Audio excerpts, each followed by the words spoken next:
বিএনপির ভারপ্রাপ্ত চেয়ারম্যান জনাব তারেক রহমান কর্তৃক জাতির সামনে উপস্থাপিত ৩১ দফা রাষ্ট্রকাঠামো মেরামতের রূপরেখার সমর্থনে খুলনা মহানগরীর ১৯ নং ওয়ার্ড বিএনপির উদ্যোগে এক বিশাল মিছিল অনুষ্ঠিত হয়েছে।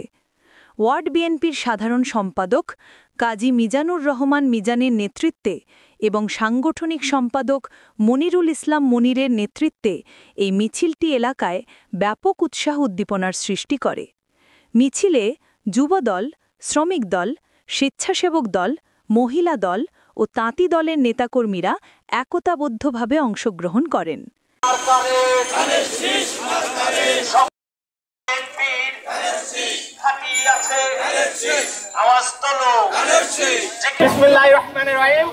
উপস্থিত আমাদের ১৯ নম্বর ওয়ার্ড বিএনপির নেতাকর্মী এবং বিভিন্ন অঙ্গ সংগঠনের ভাইরা, আসসালামু আলাইকুম। এবং আমাদের মহিলা দল আছে, তাদেরকে আমার আন্তরিক শুভেচ্ছা অভিনন্দন।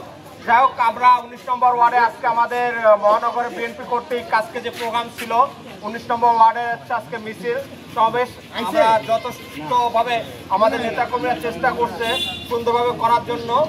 এই জন্য আমি সর্বপ্রথম আমাদের যারা অঙ্গ সংগঠন আছে সকলকে আমার অন্তঃস্থল থেকে ধন্যবাদ জানাচ্ছি।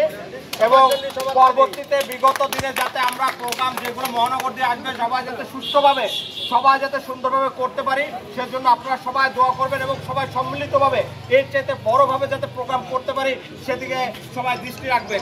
আমার পাশে আছে আমাদের জালাল ভাই আছে, সাইদ ভাই আছে, আমাদের বাসি কাকা আছে, আরো অনেক মুরব্বী আছে, আমাদের মহিলা মা বোনেরা আছে। সবাইকে আমাদের শ্রমিক দল, চান্নু ভাই, আমাদের এরা হুমায়ুন এবং আরো যারা রয়েছে যুব দল, বাবু টাবু যারা রয়েছে, সবাইকে ধন্যবাদ জানিয়ে আজকের প্রোগ্রাম এখানে শেষ করছি। আল্লাহ হাফেজ। বাংলাদেশ জিন্দাবাদ, জাতীয়তাবাদী জিন্দাবাদ, শহীদ অমর।